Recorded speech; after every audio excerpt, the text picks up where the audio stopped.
RMC एक third rate web novel artist था जिसकी किसी भी कहानी से कुछ खास निकल नहीं पा रहा था। आखिर में उसने ज्यादा काम करते करते अपनी जान दे दी। अचानक वो खुद को नरक में पाता है जहां उसकी मुलाकात यमराज से होती है। इससे पहले कि आरएमसी कुछ बोल सके, यमराज उसे बताते हैं कि वो काफी लकी है क्योंकि वो एक यूनिक नंबर के साथ नरक में आया है।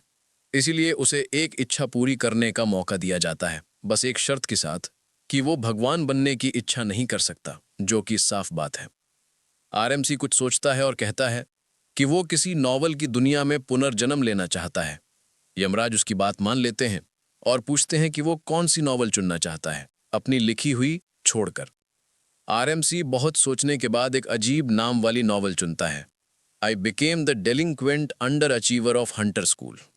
यमराज उसे दो और वरदान देते हैं।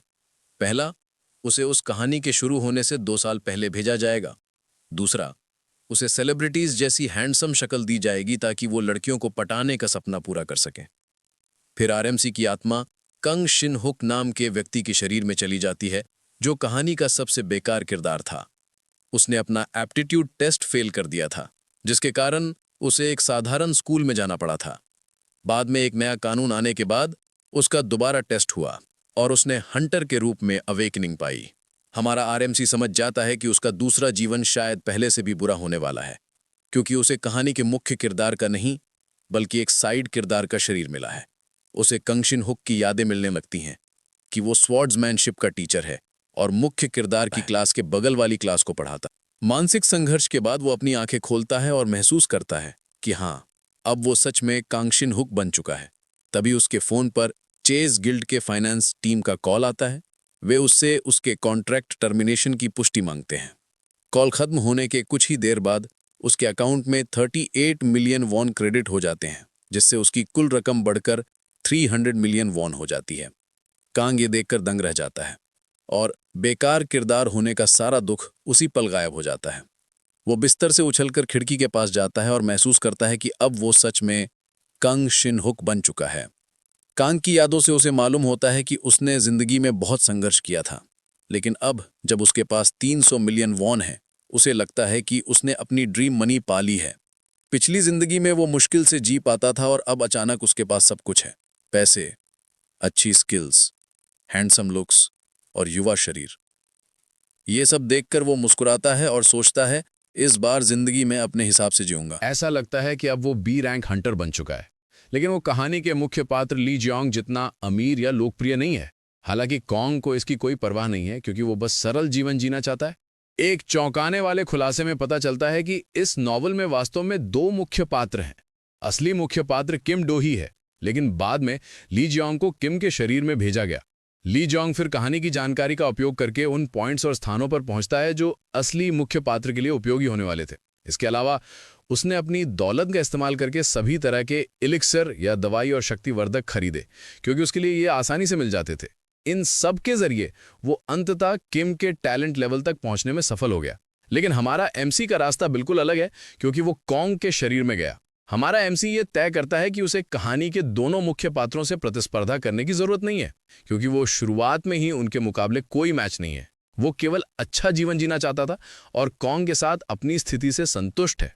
हालांकि भविष्य में एक दिन ऐसा आएगा जब दुनिया संकट में जाएगी। असली कहानी में किम और ली ने मिलकर दुनिया को बचाने के लिए आक्रांताओं से लड़ाई की थी।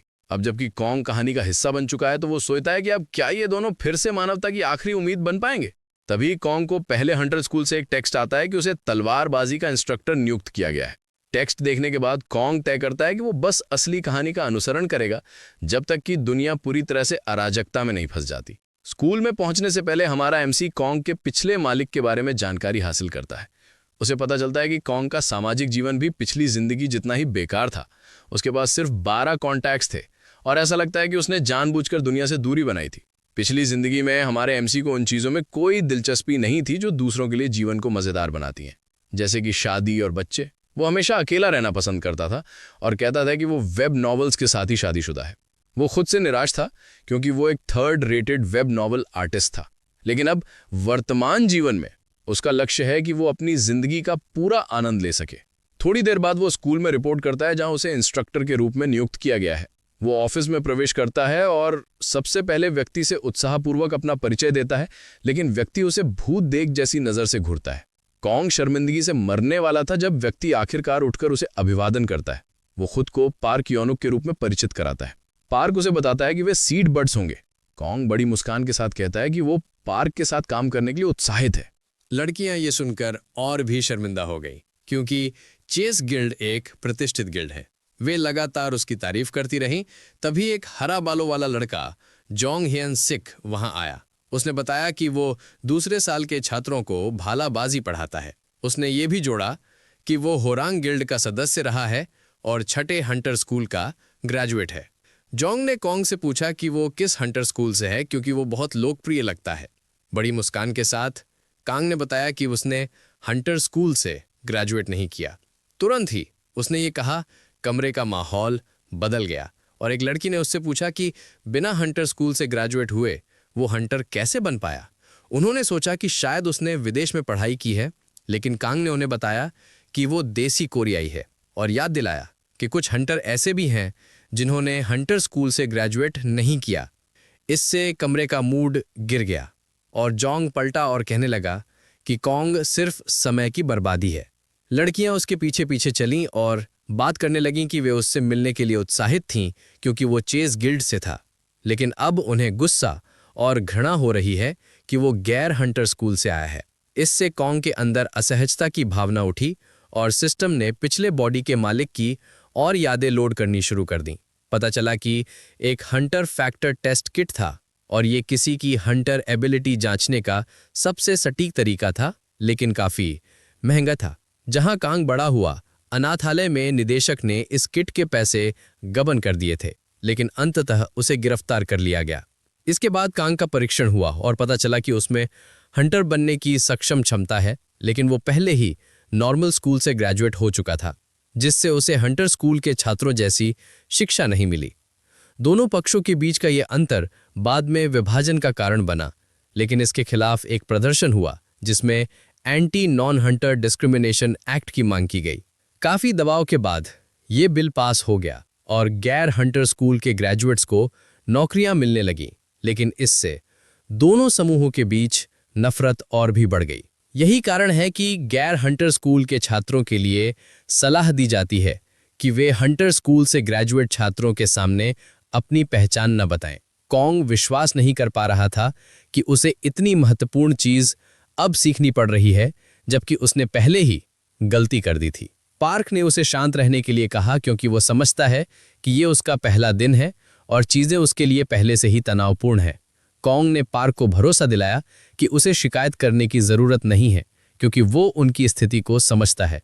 कॉन्ग को लगता है कि उसने स्कूल में विशेष नियुक्ति के जरिए प्रवेश किया, लेकिन पार्क ने बताया कि उसने अपॉइंटमेंट एग्जाम पास किया और स्काउट किया गया।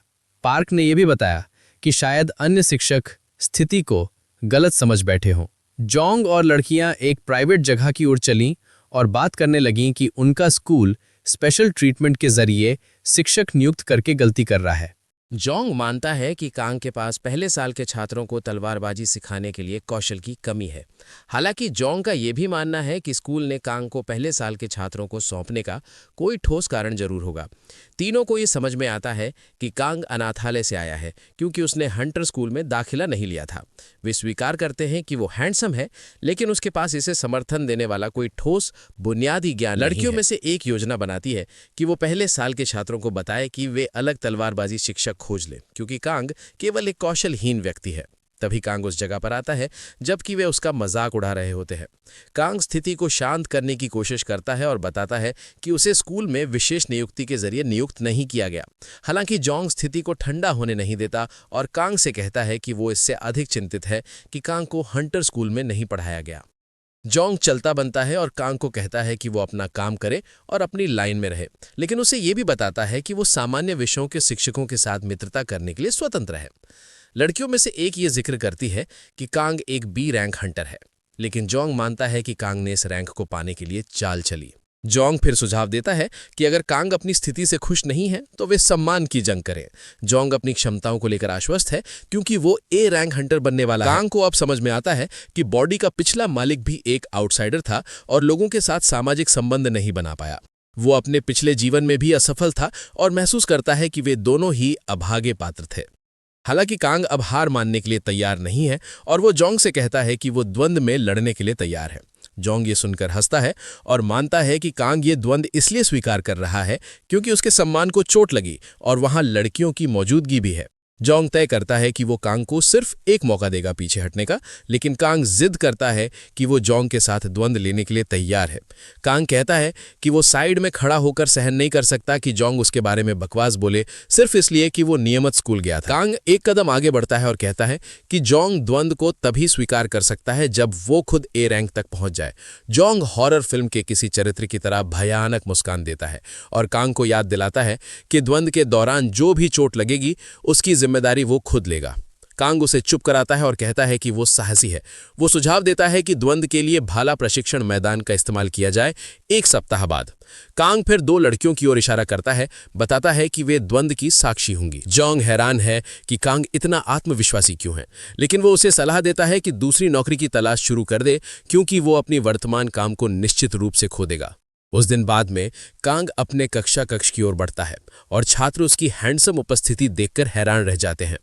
कांग शुरू में चिंतित था कि वो छात्रों को कैसे पढ़ाएगा, लेकिन जैसे ही उसने तलवार उठाई, पिछली बॉडी के मालिक की यादें उसके दिमाग में बहने लगी। अब कांग अपने छात्रों को दिखाने में सफल हो जाता है कि तलवार के साथ कैसे मूव करना चाहिए। सुबह तक सब कुछ बहुत अच्छा चल रहा था, लेकिन दोपहर तक माहौल बदल गया क्योंकि स्कूल में उसके द्वंद्व की खबर फैल चुकी थी। कांग के छात्र अब उसे एक चलता फिरता मरा हुआ इंसान मानने लगे थे क्योंकि वो भाला प्रशिक्षक के खिलाफ लड़ने जा रहा था। कांग जानता था कि ये खबर उन्हीं लड़कियों ने फैलाई थी क्योंकि उन्हें पूरा भरोसा था कि जोंग इस द्वंद्व में जीत जाएगा। कांग के छात्र उससे पूछते हैं कि क्या वो ठीक रहेगा, तो वो उन्हें कहता है कि रुतबे से डरने की ज़रूरत नहीं, क्योंकि एक योद्धा को बस अटूट जज्बे की ज़रूरत होती है। वो अपने छात्रों के सामने बहुत आत्मविश्वास दिखाता है और उन्हें कहता है कि क्लास पर ध्यान दो क्योंकि सिर्फ 1 हफ्ते बाद उन्हें द्वंद्व का नतीजा पता चल जाएगा। कांग ने ऐसा इसलिए किया ताकि उसके छात्रों में हिम्मत और विश्वास पैदा हो सके। स्कूल खत्म होने के बाद कांग बस पकड़ के शहर के एक इलाके की ओर निकल पड़ता है। उसका इरादा है कि वो अपनी किस्मत बदल दे। ऐसा करने के लिए वो उस जगह जा रहा था जहां कहानी के नायक को वो चीज़ मिली थी जिसने उसकी शक्ति को बढ़ाया था। कांग एक गुफा में प्रवेश करता है, सोचते हुए कि उसे वो रहस्य खोजना होगा जिसने नायक को न सिर्फ हीरो बल्कि काफ़ी ताकतवर भी बनाया। कुछ देर बाद उसे एक पोर्टल दिखाई देता है जहां आंतरिक साधना विधि छुपी हुई बताई गई थी। बिना झिझक कांग उस पोर्टल में प्रवेश कर जाता है और खुद को एक जमी हुई बर्फीली दुनिया में पाता है। ये देखकर वो अचंभित हो जाता है क्योंकि उसने कभी नहीं सोचा था कि ऐसा कोई स्थान मौजूद है। वो उस खूबसूरत नज़ारे में खो जाता है, लेकिन जल्द ही खुद को याद दिलाता है कि वो यहाँ घूमने नहीं बल्कि मजबूत बनने आया है। अचानक उसे अपने पीछे एक भारी उपस्थिति का एहसास होता है और उसके साथ ही एक तलवार का वार आता है। कांग आखिरी मल में बर्फीली जमीन पर गिरकर उस वार से बच जाता, नहीं तो वो 2 हिस्सों में कट जाता। वो अभी स्थिति को समझ ही रहा था कि उसे पीछे से एक आवाज सुनाई देती है। वो एक सफेद चोगा पहने बूढ़े व्यक्ति की आवाज थी। वो बूढ़ा व्यक्ति कांग की चपलता की प्रशंसा करता है और कहता है कि वो कोई साधारण आदमी नहीं है। इससे पहले कि कांग कुछ समझ पाए, एक तलवार उसकी गर्दन पर टिक जाती है और बूढ़ा व्यक्ति पूछता है कि वो किस संप्रदाय सेक्ट का है और बर्फीले मैदानों में क्यों आया है। कांग हैरान हो जाता है जब उसे पता चलता है कि वो बूढ़ा आदमी चीनी भाषा में बात कर रहा है, लेकिन किसी कारणवश वो उसे पूरी तरह समझ पा रहा है। उसे एहसास होता है कि जिस शरीर में वो आया है उसका पूर्व मालिक चीनी भाषा जानता था। कांग धीरे धीरे अपने हाथ ऊपर उठाता है और कहता है कि वो दक्षिण कोरिया के हंटर एकेडमी का शिक्षक है और वो पोर्टल के जरिए इस छुपे हुए स्थान में आ गया। बूढ़ा व्यक्ति ये सुनकर भ्रमित हो जाता है और सोचता है कि कांग का दिमाग ठीक नहीं। कांग पोर्टल की ओर इशारा करता है, लेकिन किसी कारणवश बूढ़ा व्यक्ति पोर्टल को देख नहीं पाता। वो बूढ़ा व्यक्ति बताता है कि वो इस स्थान में बहुत समय से कैद है। उसने 30 साल के बाद गिनती छोड़ दी थी। कांग को लगता है कि बूढ़ा व्यक्ति बकवास कर रहा है, लेकिन फिर वो पूछता है कि क्या वो चोयू रायांग है। बूढ़ा व्यक्ति आश्चर्यचकित होकर इसकी पुष्टि करता है और पूछता है कि कांग को ये कैसे पता। तब पता चलता है कि कांग को ये इसलिए पता था क्योंकि चोयू रायांग वही व्यक्ति था जिसने वो साधना विधि छोड़ी थी जिससे कहानी का नायक अपनी ताकत हासिल करता है। लेकिन कांग तब हैरान रह जाता है जब वह उस बूढ़े व्यक्ति चो को देखता है। क्योंकि कहानी के नायक शियांग ने तो उसे कभी नहीं देखा था। कहानी के नायक को जब वह मार्शल आर्ट्स की किताब मिली थी, उसमें लिखा था कि चो यूरायंग पहले ही अमरता यानी इमॉर्टैलिटी प्राप्त कर चुका था, इसलिए शायद नायक उससे कभी मिला ही नहीं। कांग को याद आता है कि उसने यमराज से इच्छा की थी कि उसे कहानी शुरू होने से 2 साल पहले भेजा जाए। लगता है वह समय चो के अमर बनने से ठीक पहले का है।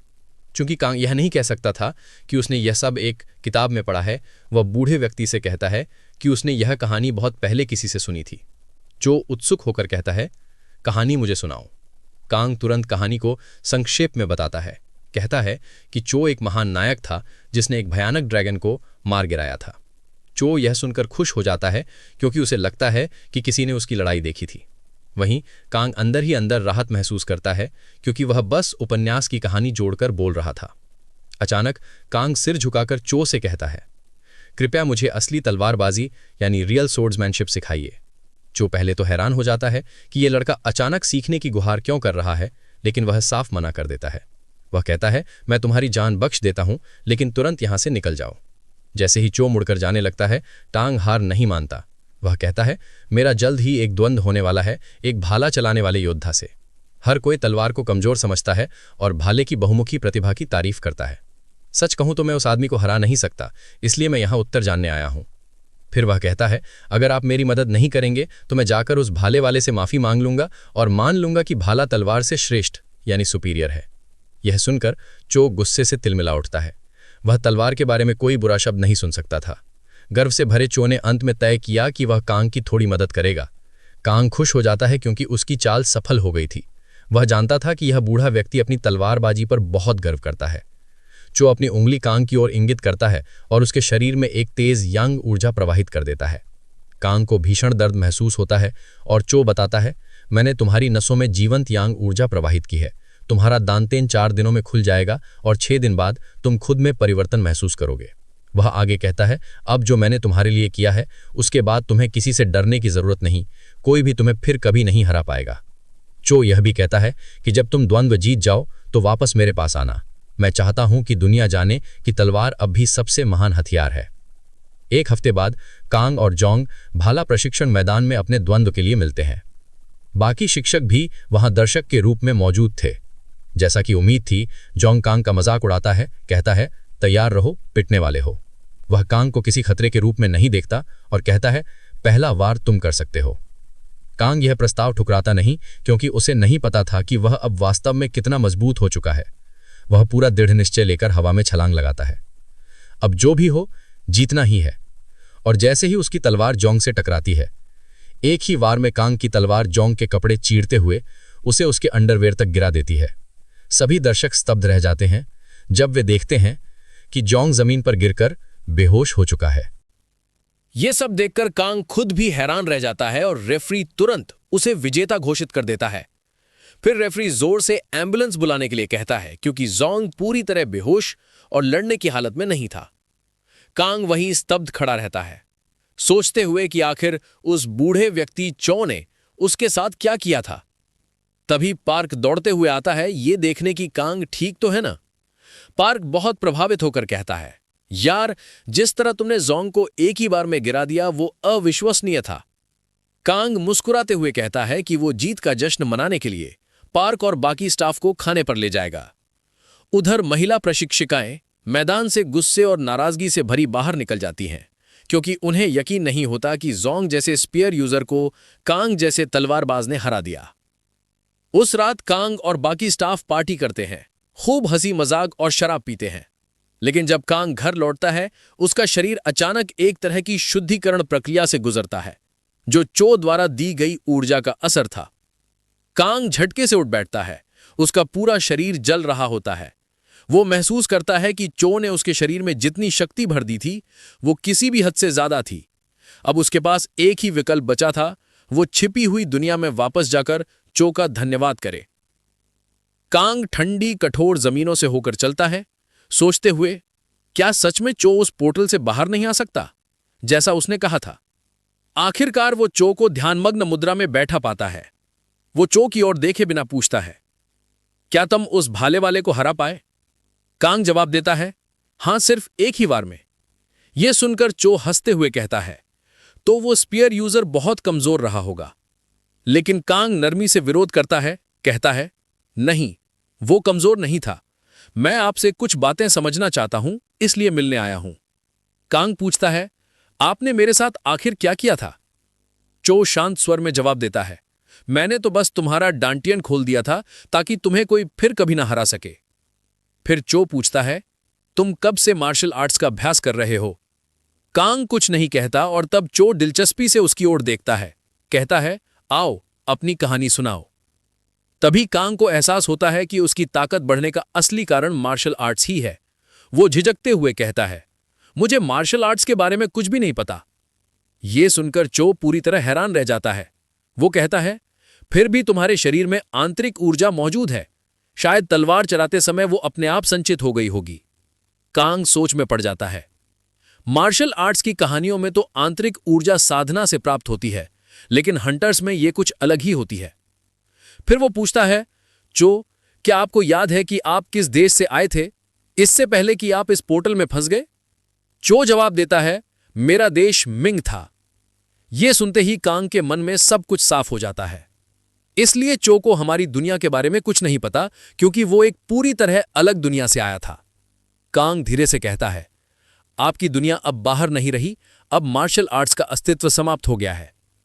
चो स्तब्ध रह जाता है और कांग आगे कहता है, एक नई शक्ति, डिफरेंट पावर उभर आई है और उसी के कारण धीरे धीरे मार्शल आर्ट्स नष्ट हो गया।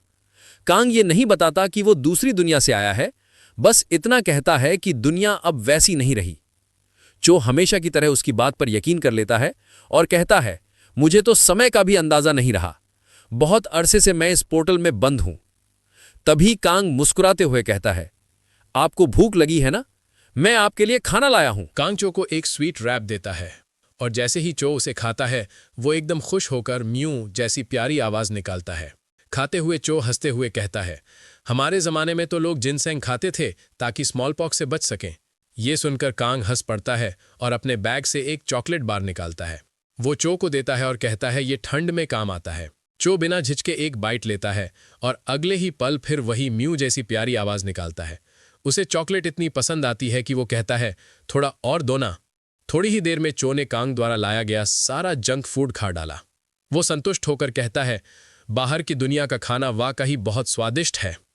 फिर कांग जिज्ञासापूर्वक पूछता है, गुरुजी, यहां तो कोई फल या जानवर भी नहीं दिखते, आप अब तक भूखे कैसे नहीं मरे? चो शांत भाव से जवाब देता है, जब से मैं इस हिडन रेल्म में आया हूं मुझे भूख की जरूरत नहीं पड़ी। मेरे शरीर को बस इंटरनल एनर्जी चाहिए और मैं ठीक रहता हूं। कांग के मन में डर बैठ जाता है, ये तो पागल मार्शल आर्टिस्ट है। वो सोचने लगता है कि शायद उसे अब भागकर घर लौट जाना चाहिए। तभी चो गंभीर स्वर में कहता है, तो अब बाहर की दुनिया में मार्शल आर्ट्स का अस्तित्व नहीं है और उनकी जगह हंटर्स ने ले ली है? कांग सिर झुकाकर हां कह देता है। चो लंबी सांस लेकर कहता है, मैं बहुत समय से इमॉर्टैलिटी प्राप्त करने का मार्ग खोज रहा हूं और अब लगता है कि तुम ही अकेले बचे हुए मार्शल आर्टिस्ट हो। वो आगे कहता है, तुमने असली शक्ति का अनुभव किया है, बताओ उसे किस लिए प्रयोग करोगे? कांग हल्के फुल्के अंदाज में जवाब देता है, मैं तो बस साधारण और खुशहाल जिंदगी जीना चाहता हूं। ये सुनकर चो पहले तो चौंकता है, फिर मुस्कुराता है। कमाल है, इतनी शक्ति फिर भी कोई लालच नहीं। फिर वो कहता है, तुम सच्चे दिल वाले हो और एक शिक्षक भी, इसलिए मैं तुम्हें अपना डिसाइपल बनाना चाहता हूं। लेकिन तभी कांग साफ इनकार कर देता है। चो हैरान होकर दोबारा पूछता है, क्या तुमने सच में मना किया? कांग विनम्रता से जवाब देता है, जी हां, मुझे और शक्तिशाली बनने की कोई इच्छा नहीं। मैं तो बस उस ड्यूअल को जीतना चाहता था और जीत गया। अब मैं सामान्य जीवन जीना चाहता हूं। चो कांग की आंखों में देखता है और समझ जाता है कि वो झूठ नहीं बोल रहा है। वो कहता है, ठीक है, अब तुम जा सकते हो, मुझे अपनी अमरता की असेंशन की तैयारी करनी है। कांग जिज्ञासापूर्वक पूछता है, रेल्म ऑफ इमॉर्टल्स में कैसे जाएंगे? चो शांत स्वर में उत्तर देता है, मैंने martial peak of martial arts प्राप्त कर ली है और साथ ही मैंने तुम्हारी मदद करके वर्च्यू भी अर्जित किया है। अब बस थोड़ा और कल्टीवेशन बाकी है, फिर मैं अमर हो जाऊंगा। कांग आश्चर्य से पूछता है, तो आप अपनी कला और गुप्त टेक्निक्स और मैनुअल्स छोड़कर नहीं जाएंगे? चो हल्के से हंसकर कहता है, छोड़कर क्यों जाऊं? बाहर अब कोई मार्शल आर्टिस्ट तो बचा नहीं, फिर उन्हें पढ़ेगा कौन?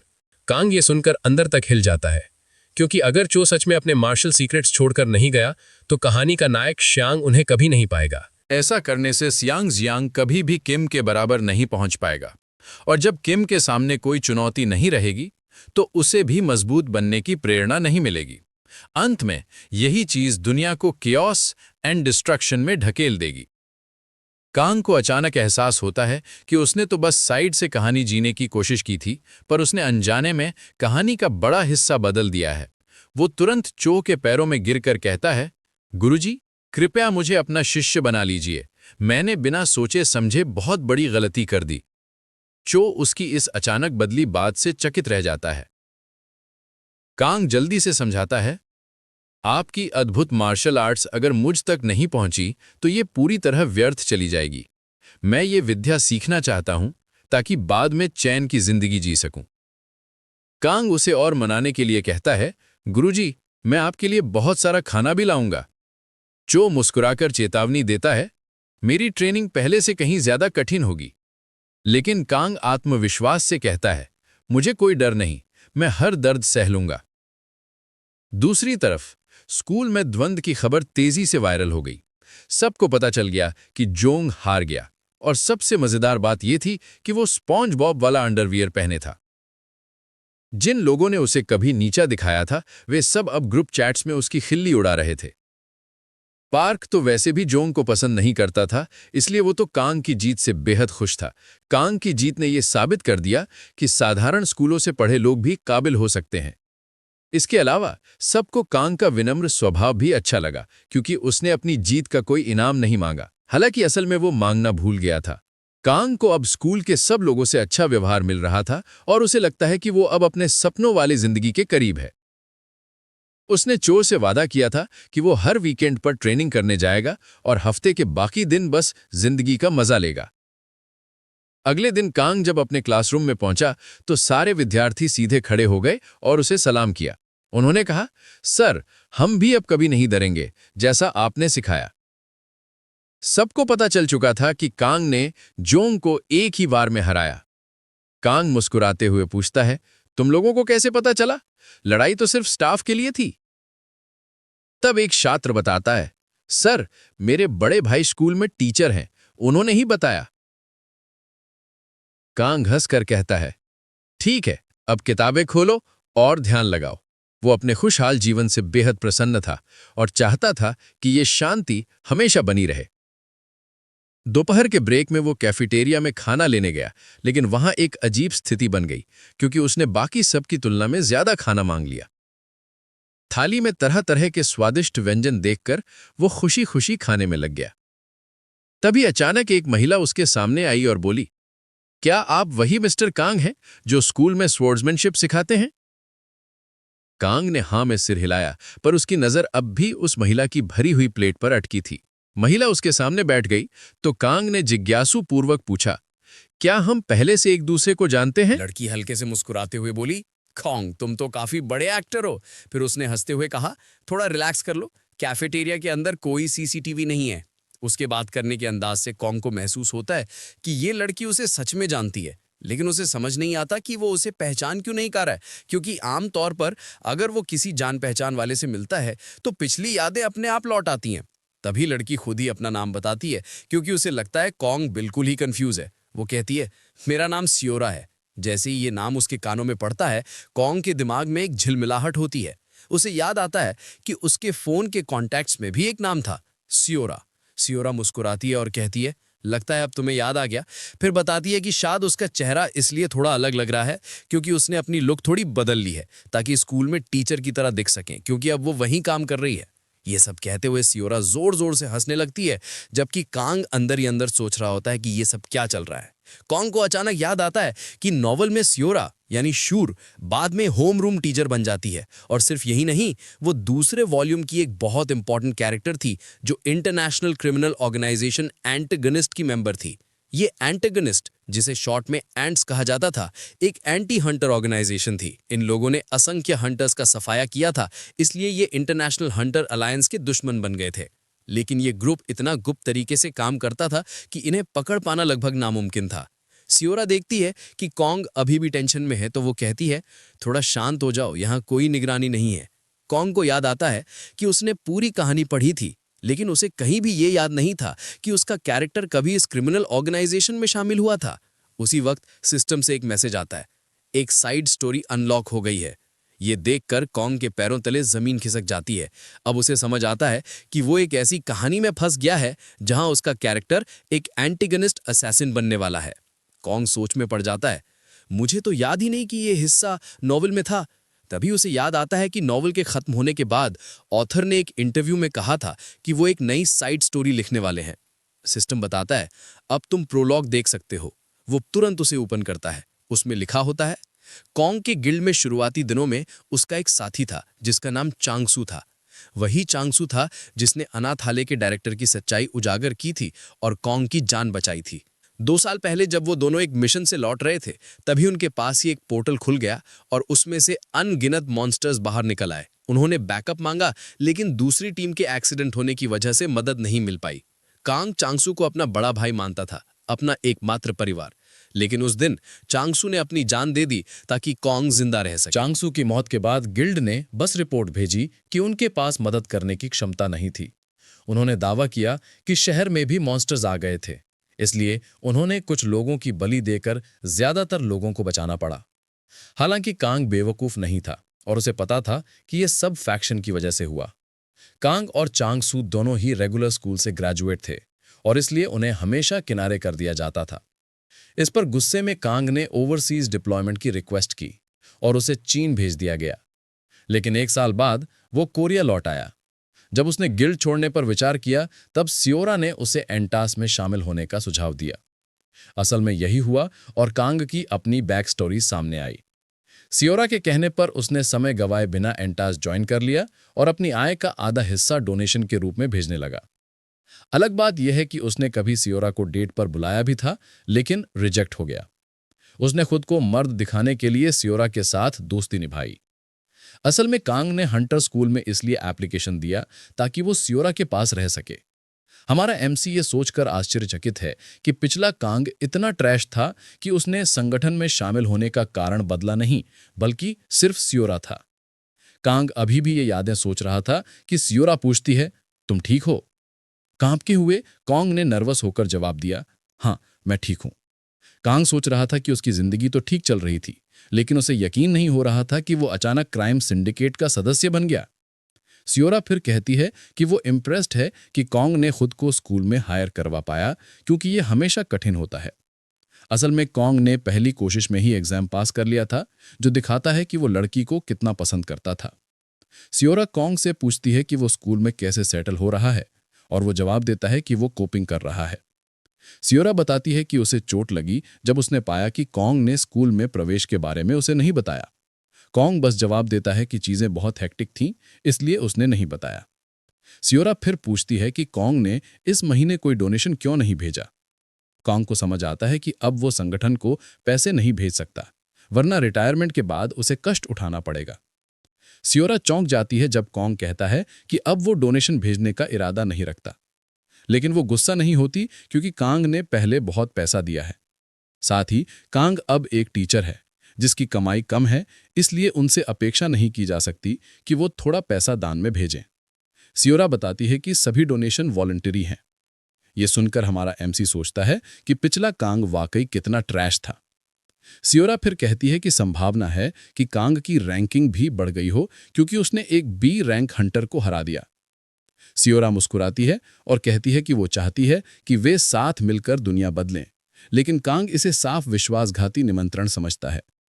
अन्य क्रिमिनल ऑर्गेनाइजेशन के विपरीत एंटास के नियम में सिविलियंस या निर्दोषों को नुकसान न पहुंचाने की शर्त है। साथ ही उन्हें हंटर स्कूल के छात्रों को भी तब तक छूने की अनुमति नहीं है जब तक कि स्थिति बेहद गंभीर न हो। कांग को लगता है कि सियोरा की भूमिका संगठन में ज्यादातर छात्रों की भर्ती के इर्द गिर्द घूमती होगी। हालांकि ये वही जानकारी है जो उसने नॉवेल पढ़कर पता की है। वो सोचता है कि क्या साइड स्टोरी में कोई और रहस्य छिपा है। कांग फिर सियोरा से पूछता है कि उसका मिशन क्या है, और वो लड़की कहती है कि बस स्कूल लाइफ में एडजस्ट करने पर ध्यान दें। वो उसे सुझाव देती है कि रास्ते में कुछ दोस्त भी बना ले। कांग फिर और विवरण जानना चाहता है, कहता है कि वो अधिक जानना चाहता है ताकि योजनाएं बना सके। सियोरा उठकर जाने लगती है और कहती है कि अगर वो अधिक जानना चाहता है तो उन्हें नियमित रूप से मिलना पड़ेगा। वो सुझाव देती है कि हर महीने के आखिरी मंगलवार को वे मिले। कांग सोचता है कि उसने मंगलवार क्यों चुना, और सियोरा बताती है कि मंगलवार को आमतौर पर कोई ऑफिस डिनर नहीं होता, इसलिए वे डिनर कर सकते हैं। इसके बाद सियोरा चली जाती है। सप्ताहांत तक कांग चो के साथ अपनी ट्रेनिंग फिर से शुरू करता है। क्योंकि चो कांग की प्रगति से प्रभावित है, उसने एक सीक्रेट मैनुअल लिखने का फैसला किया ताकि उसके आंतरिक ऊर्जा प्रवाह और मार्शल आर्ट्स तकनीक में मार्गदर्शन कर सके। चो कांग से कहता है कि उसने उसके डांटियन को खोलने में मदद की है, लेकिन इसे मास्टर करना अब उसकी जिम्मेदारी है। चो उसे बताता है कि उसे हर दिन अपने पूरे शरीर में आंतरिक ऊर्जा का प्रवाह करने का अभ्यास करना होगा ताकि वो इसे पूरी तरह से समझ सके। कांग ध्यान पर फोकस करता है और जवाब नहीं देता, जिससे उसे सिर पर एक पंच लगता है। वो दर्द में चीखता है और बूढ़े आदमी से कहता है कि वो उसका ध्यान भटका रहा है। हालांकि चो कहता है कि कांग पहले से ही फोकस नहीं कर रहा है, क्योंकि वो स्पष्ट रूप से देख सकता है कि उसकी आंतरिक ऊर्जा के प्रवाह से वो परेशान है। कांग को यह देखकर आश्चर्य होता है कि बूढ़ा आदमी सिर्फ ऊर्जा प्रवाह से ही उसकी परेशानियां महसूस कर सकता है। चो कहता है कि ऊर्जा प्रवाह बिल्कुल सांस लेने जैसा है। वो कांग से कहता है कि वो उसे जो कुछ भी उसके मन में है बता सकता है, क्योंकि वो मदद के लिए खुला है। कांग बूढ़े आदमी से पूछता है कि क्या वो अच्छा व्यक्ति लगता है या बुरा। चो बस जवाब देता है कि ये उसके ऊपर है कि वो अच्छा या बुरा करे, क्योंकि केवल शक्तिशाली लोग ही इस बारे में सोचते हैं। वो कांग को बताता है कि युद्ध में हारने वाले हमेशा बुरे लोग माने जाते हैं, क्योंकि वे मृत हैं और अपनी तरफ की कहानी नहीं बता सकते। चो बताता है कि शक्ति के बिना अच्छा या बुरा सिर्फ भ्रम है, क्योंकि जो लोग अच्छे और बुरे रक्त संस्कृति वाले कल्टिस्ट के महान युद्ध में शामिल हुए, उनकी जल्दी मौत हो गई। अपनी बुद्धिमानी की बात कहने के बाद चो कांग से पूछता है कि क्या ये मददगार था, और कांग कहता है हाँ। फिर चो मांग करता है कि कांग उसे चॉकलेट बार लाए। चो की अंतिम सलाह कांग को प्रभावित करती है, क्योंकि इससे कोई फर्क नहीं पड़ता कि वो अच्छे या बुरे पक्ष में है, जब तक वो शामिल है, वो युद्ध में मरने का जोखिम उठाता है। कांग एक ऐसा व्यक्ति है जो बस पैसे कमाना चाहता है और जीवन का आनंद लेना चाहता है, और ये पूरी तरह से इससे विरोधाभासी है। ये कांग को सियोरा के साथ मीटिंग का अनुरोध करने के लिए प्रेरित करता है। सियोरा आश्चर्यचकित है कि कांग पहले ही दूसरी मीटिंग के लिए कॉल कर रहा है, जबकि उन्होंने पहले से ही योजना बनाई थी कि वे महीने के अंत में मिलेंगे। गंभीर चेहरा बनाकर कांग सियोरा से कहता है कि उसे उससे कुछ कहना है। वो सियोरा से पूछता है कि क्या वो अंटास छोड़ सकता है, लेकिन ये सुनते ही सियोरा का डरावना रिएक्शन सामने आता है और वो तुरंत कांग के सिर की ओर फॉर्क लेकर भागती है। रेस्टोरेंट में मौजूद सभी लोग ये देखकर चौंक जाते हैं। वे तुरंत ये मानने लगते हैं कि कांग ने अपनी गर्लफ्रेंड को धोखा दिया है। कांग पहले ही किसी पागल प्रतिक्रिया की उम्मीद कर रहा था, लेकिन उसे नहीं पता था कि सियोरा इसे और आगे ले जाएगी। सियोरा फिर कांग से और स्पष्टीकरण मांगती है कि उसने क्या कहा। कांग वादा करता है कि वो समझाएगा, लेकिन सुझाव देता है कि वे रेस्टोरेंट छोड़ दें, क्योंकि पहले ही उन पर बहुत ध्यान दिया जा रहा है। कांग कहता है कि उन्हें उसकी कार की ओर जाना चाहिए, क्योंकि उसके पास उसे दिखाने के लिए कुछ चीजें हैं। कुछ ही समय में दोनों उसकी गाड़ी में बैठते हैं और इनिन की ओर ड्राइव करने लगते हैं। सियोरा पूछती है कि वे इनिन क्यों जा रहे हैं, और कांग कहता है कि उसे सियोरा को कुछ दिखाना है, क्योंकि सिर्फ शब्दों से बात नहीं बनेगी। सियोरा अभी भी कांग की गर्दन पर फॉर्क लगाकर कहती है कि उसे रेस्टोरेंट में कही गई बात को समझाना होगा। कांग फिर बताता है कि उसने अंटास इसलिए ज्वाइन किया था क्योंकि नॉन हंटर स्कूल ग्रेजुएट्स के साथ भेदभाव होता था। हालांकि वो मानता है कि अब चीजें बदलने लगी हैं। सियोरा कांग पर हंसती है कि उसने सिर्फ एक डुअल जीतने के बाद ही ये क्यों मान लिया कि चीजें बदल गईं। कांग कहता है कि वो 100% सुनिश्चित नहीं है, लेकिन एक संभावना देख सकता है। कांग कहता है कि वो सब कुछ खुद करना चाहता है, बिना अंटास को शामिल किए, क्योंकि अंटास का तरीका थोड़ा चरम है। वो कहता है कि अंटास के बारे में बहुत कुछ उसके विचारों के अनुरूप नहीं है, जैसे आतंकवाद और लोगों को बिना सोचे समझे मारने का तरीका। सियोरा फिर बताती है कि सभी आतंकवादी हमले अंटास ने नहीं किए थे, कुछ पर सरकार ने उन्हें फंसा दिया था। वो ये भी जोड़ती है कि जो कोई मरा वो इसके लायक था। कांग उससे बहस करता है, कहता है कि कोई मरने का हकदार नहीं है। सियोरा नाराज हो जाती है कि कांग मिशनों के बारे में चिंतित है, जबकि वो उन्हें स्वयं नहीं निभा रहा। कांग मानता है कि वो डर रहा है और सियोरा से कहता है कि फॉर्क नीचे रखे। सियोरा थोड़ा पीछे हटती है, लेकिन कांग की गर्दन पर पहले ही निशान पड़ चुका है। कांग पहले से ही जानता है कि किसी क्रिमिनल संगठन को छोड़ना आसान नहीं होगा, लेकिन वो पहले से ही तैयार है। कांग सियोरा से कहता है कि वो हंटर मैनेजमेंट एजेंसी के डेप्यूटी डायरेक्टर मिन्योंग की हत्या के बारे में समाचार खोजे। बता दें कि मिन्योंग ने 10 अरब का गबन किया था। कांग मानता है कि वो मरने के लायक था, लेकिन उसे नहीं लगता कि उसके ड्राइवर और ट्रक दुर्घटना में शामिल 2 अन्य लोग मरने के हकदार थे। ड्राइवर ने अपनी पत्नी को जल्दी खो दिया था और अपनी बेटी के साथ अकेले रहता था। वो पूर्णकालिक कर्मचारी नहीं था, बल्कि मैनेजमेंट एजेंसी का ठेका ड्राइवर था, और अंत में उसकी मृत्यु हो गई, जिससे उसकी बेटी अनाथ हो गई। कांग फिर सियोरा से पूछता है कि क्या ड्राइवर मिनियोंग के भ्रष्टाचार में शामिल था। सियोरा शांति से जवाब देती है कि वो शामिल नहीं था। किताब के अनुसार ड्राइवर की बेटी ली सोआ है और वो भविष्य में कहानी में नायक के साथ उलझने पर एक बड़ा रोल कांग निभाएगी। सियोरा को याद दिलाता है कि मिन्यों की हत्या के बाद कुछ लोगों ने एंटोस की तारीफ की क्योंकि उन्होंने उसके भ्रष्टाचार को उजागर किया, लेकिन ड्राइवर को नजरअंदाज कर दिया गया। सियोरा ये सुनकर हैरान हो जाती है और कहती है कि इसमें कोई गलती हुई होगी, क्योंकि नियम स्पष्ट रूप से कहते हैं कि वे नागरिकों को छू नहीं सकते।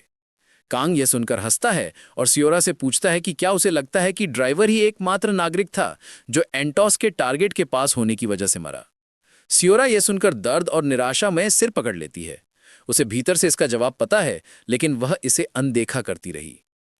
काम खुश होता है कि वह सियोरा तक अपनी बात पहुंचा सका और उसे लगता है कि आगे चीजें आसान हो सकती हैं। अचानक सियोरा बातचीत बदलती है और कांग से पूछती है कि क्या उसे पता है कि उसने उसका प्रस्ताव क्यों ठुकरा दिया। कांग जवाब देता है कि अब इसके लिए देर हो गई है, लेकिन सियोरा फॉर्क उसकी गर्दन से हटाकर कहती है कि उसे उसकी बात सुननी चाहिए। सियोरा बताती है कि उसके दोनों माता पिता 15 साल पहले हुए ग्रेट पोर्टल एक्सीडेंट में मारे गए थे। तब वह अभी बहुत छोटी थी। कांग यह सुनकर हैरान होता है क्योंकि यह नावल में नहीं था और वह समझता है कि यह साइड स्टोरी का हिस्सा होगा। कांग मानता है कि सियोरा ने कठिन समय देखा होगा, लेकिन वह अब भी नहीं समझ पाता कि इसका उसके प्रस्ताव को ठुकराने से क्या संबंध है। सियोरा फॉर्क और गहराई से उसकी गर्दन में दबाती है, जिससे कांग विनती करने लगता है और आश्वस्त करता है कि वह चुप रहेगा। सियोरा बताती है कि उसके पड़ोस में जो पोर्टल खुले थे उनकी रेटिंग सबसे उच्च थी। वहां 4D रैंक पोर्टल और 2 C रैंक पोर्टल थे। यह स्पष्ट रूप से वह क्षेत्र था जिसे सबसे ज्यादा मदद की जरूरत थी और यह एसोसिएशन के पास भी था, लेकिन कोई हंटर मदद को नहीं आया। इसके बजाय दर्जनों हंटर अमीर मोहल्लों में भेजे गए जहां केवल फ्रैंक पोर्टल खुले थे। कांग ये सुनकर हैरान होता है क्योंकि यह एक बड़ा हादसा माना जाता है, लेकिन उसे नावल में इसे पढ़ने की याद नहीं है। सियोरा कहती है कि यह घटना मीडिया में रिपोर्ट की गई थी। उन अमीर लोगों ने जो सुरक्षा पाई उन्होंने इसे पैसे देकर कवर कर दिया। सियोरा स्वीकार करती है कि अगर उसने खुद खोजबीन नहीं की होती तो उसे यह कभी नहीं पता चलता। अंत में कांग समझता है कि सियोरा ने हंटर स्कूल जरूर ज्वाइन किया होगा, लेकिन यह मोड़ था और इसी वजह से वह एंटोस में शामिल हो गई। आंसुओं के साथ सियोरा कहती है कि वो बताना चाहती थी कि उसने कांग का प्रस्ताव क्यों ठुकराया, लेकिन अब तक उसने केवल अपने माता पिता के बारे में ही बताया। सियोरा स्वीकार करती है कि उसे कांग पसंद था, लेकिन वह अपनी बदले की भावना को पीछे नहीं रख सकती जब तक कि उसने अपने माता पिता के लिए न्याय नहीं किया। सियोरा चाहती है कि कांग फिर से उससे शादी का प्रस्ताव करे जब उसने अपनी बदला पूरी कर ली हो। कांग बस कार में सिर झुकाकर सोचता है कि क्या कोई माता पिता चाहेंगे कि उनका बच्चा बदले के कारण किसी आतंकवादी संगठन में शामिल हो। कांग जानता है कि इस शरीर के पूर्व निवासी ने सियोरा की मदद की होती, लेकिन अब वे एक बिल्कुल अलग व्यक्ति है जिसकी सियोरा के प्रति कोई भावनात्मक लगाव नहीं है। कांग जानता है कि अगर वो बस पीछे हट जाए तो उसकी जिंदगी बहुत बेहतर हो जाएगी, क्योंकि उसने नावल पढ़कर भविष्य पहले ही जान लिया है। कांग पहले ही सोच रहा है कि वह सियोरा को छोड़कर अपनी जिंदगी का आनंद ले, तभी उसे अचानक पुराना कांग अपने कंधे पर छूता हुआ महसूस होता है और हमारे MC से मदद मांगता है। कांग इस पर पूरी तरह से चौंक जाता है कि वह लगभग दूसरी कार में टकरा ही जाता जब तक कि सियोरा उसकी ध्यान खींचकर सड़क की ओर इशारा नहीं करती। सियोरा मानती है कि कांग दबाव में है क्योंकि उसकी गर्दन पर फॉर्क लगी है और वह वादा करती है कि इसे नीचे रख देगी। हालांकि कांग अभी भी जो उसने देखा है उससे हक्का बक्का है और वह सियोरा से पूछता है कि क्या वह जानती है कि उसे किससे बदला लेना है। सियोरा इस सवाल से चौंक जाती है और पूछती है कि क्या कांग ने अपना मन बदल लिया है, लेकिन कांग उसे जोर देकर कहता है कि बस सवाल का जवाब दे। सियोरा तब बताती है कि उस समय हंटर मैनेजमेंट एजेंसी का डायरेक्टर किम हक था। हालांकि वह यह विश्वास करती है कि उसने आदेश अकेले नहीं दिए थे। कांग सियोरा से कहता है कि किम उस समय से भी अधिक शक्तिशाली हो गया होगा क्योंकि वह 15 साल पहले ही डायरेक्टर था।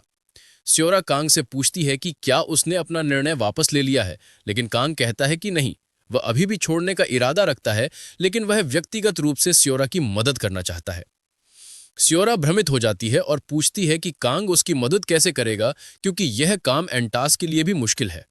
किम कोई ऐसा व्यक्ति नहीं है जिसे वे आसानी से पकड़ सकें, लेकिन कांग सियोरा को आश्वस्त करता है कि यह अभी मुश्किल हो सकता है लेकिन बाद में आसान हो जाएगा। दरअसल किम अब एक सांसद है और वह लगातार पदोन्नति पाई जब तक कि नायक ने हस्तक्षेप नहीं किया। दूसरी ओर सियोरा को अंटास के एजेंट के रूप में उजागर कर लिया गया और उसे गिरफ्तार कर लिया गया। हालांकि उसे मृत्युदंड नहीं दिया गया, उसे आजीवन कारावास की सजा दी गई। मूल रूप से यह सब वर्तमान समय रेखा में 3 साल बाद हुआ। चूंकि कांग पहले ही सब कुछ जानता है, वह सियोरा से कहता है कि एंटास उसकी बदला लेने में मदद नहीं करेगा। सियोरा जानना चाहती है कि कांग यह कैसे जानता है, लेकिन कांग उसे तब तक नहीं बता सकता जब तक कि वह इसे नहीं दिखाता। कांग सियोरा को एक शर्त भी देता है। वह कहता है कि वह उसकी मदद करेगा लेकिन उसे उसके साथ एंटास छोड़ना होगा। सियोरा यह सुनकर हैरान हो जाती है और कहती है कि बिना एंटास के वह कभी बदला नहीं ले सकती। कांग सियोरा से बहस करता है और कहता है कि जब वे उस स्थान पर पहुंचेंगे जहां वे उन्हें ले जा रहे हैं तब वो सब कुछ समझ जाएगी। दरअसल वे एंटास के फंडिंग स्रोत की ओर जा रहे हैं जहां वे ड्रग्स बेचते हैं। थोड़ी देर में वे एक कपड़ों की दुकान पर पहुंचते हैं। यह कांग का पहला अनुभव है, लेकिन वह जानता है कि कपड़ों का ब्रांड सिर्फ एक कवर है।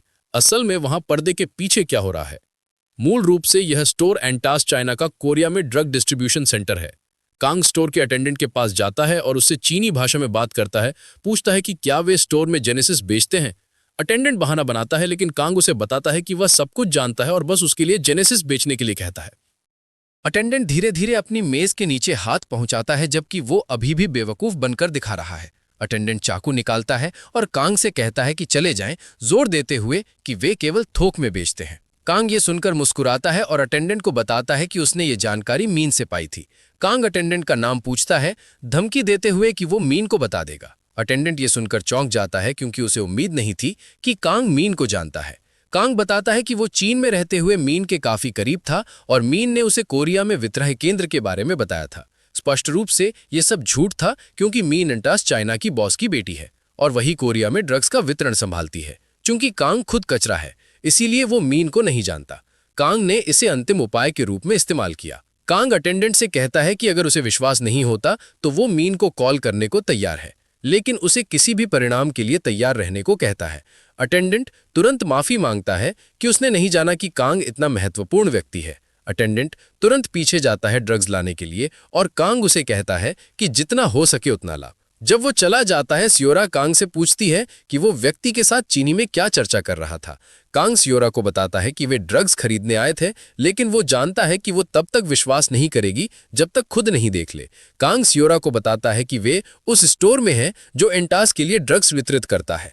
सियोरा ये सुनकर चौंक जाती है, क्योंकि ये पहली बार है जब वो जान रही है कि एंटास ड्रग्स बनाता है। मूल रूप से एंटास तब सार्वजनिक रूप से जाने गए।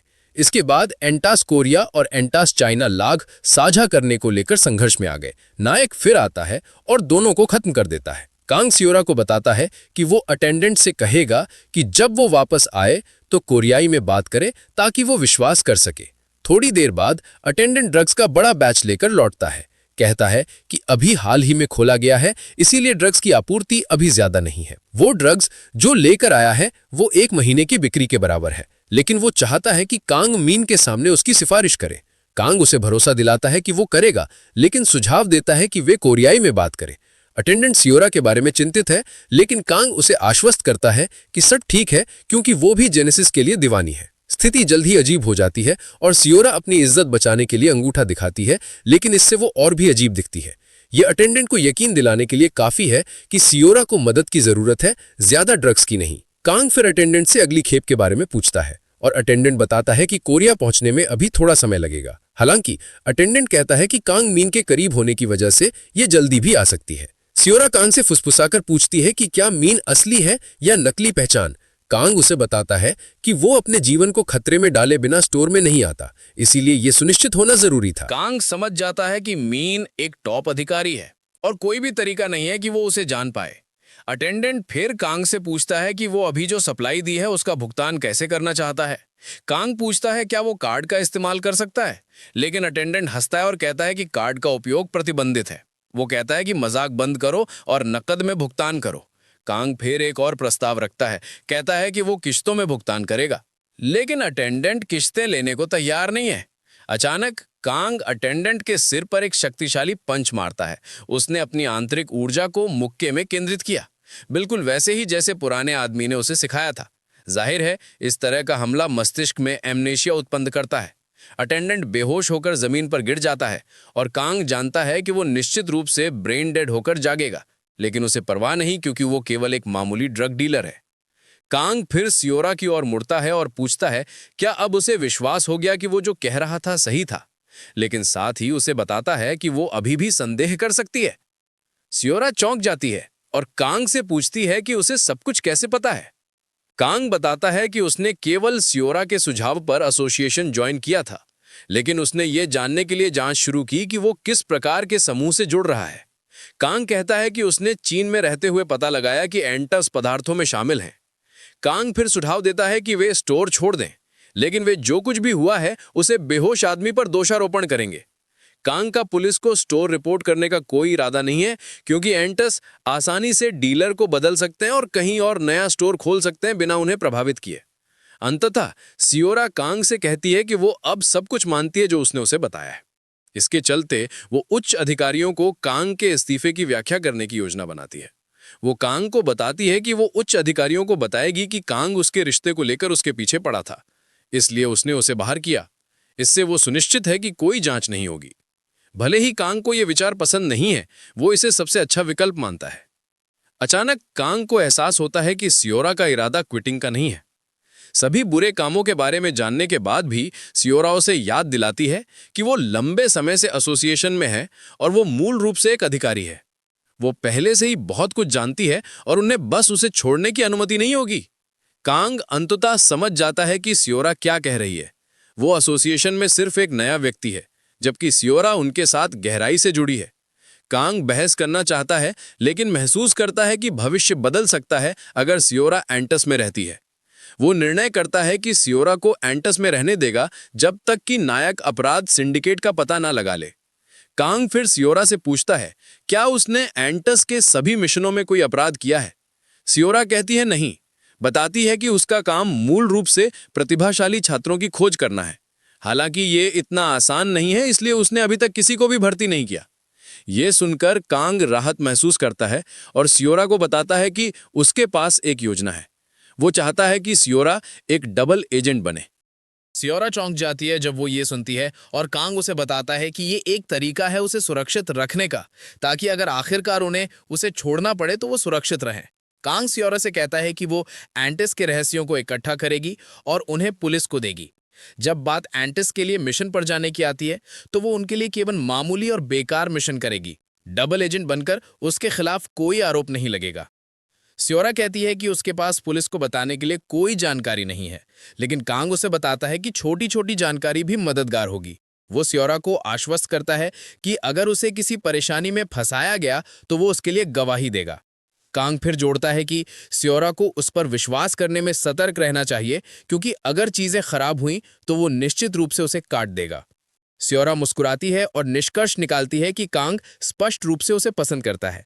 कांग दूसरी ओर उसे घृणास्पद नजरों से देखता है और सियोरा से कहता है कि वो जो चाहे सोच सकती है।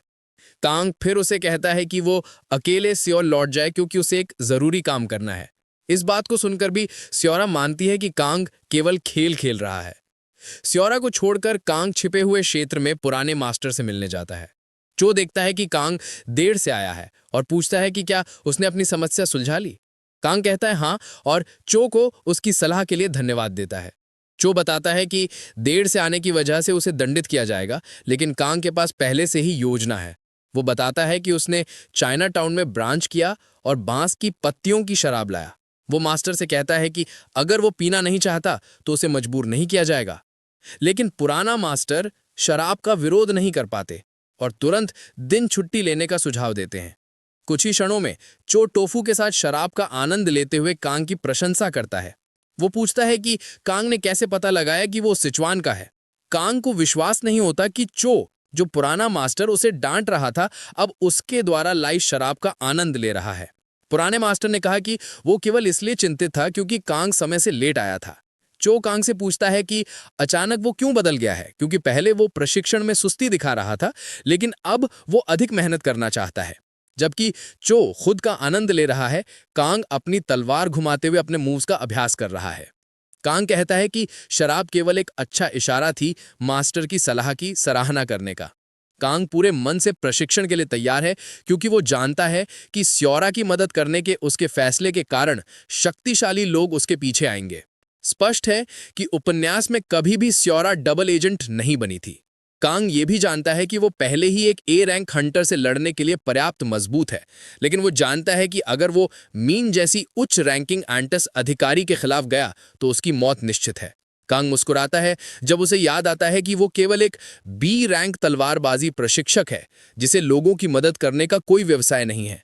जाहिर है नायक केवल एक मैनुअल पर आया और कई प्रशिक्षण सत्रों और अमृत सेवन के बाद मजबूत हो पाया। दूसरी ओर कांग भाग्यशाली है कि उसे तलवार के ग्रैंड मास्टर द्वारा उसका दंतियन खोलने का मौका मिला। जबकि कांग अभी भी अभ्यास कर रहा है, चो व्यस्त हैं भोजन खाते हुए, स्वादिष्ट टोफू की तारीफ करते हुए। चो एक बहुत ही शक्तिशाली तलवारबाज हैं, इसलिए कांग समझता है कि अगर उसे पुराने मास्टर से लगातार प्रशिक्षण मिलता रहेगा तो वो खुद की रक्षा करने में सक्षम होगा।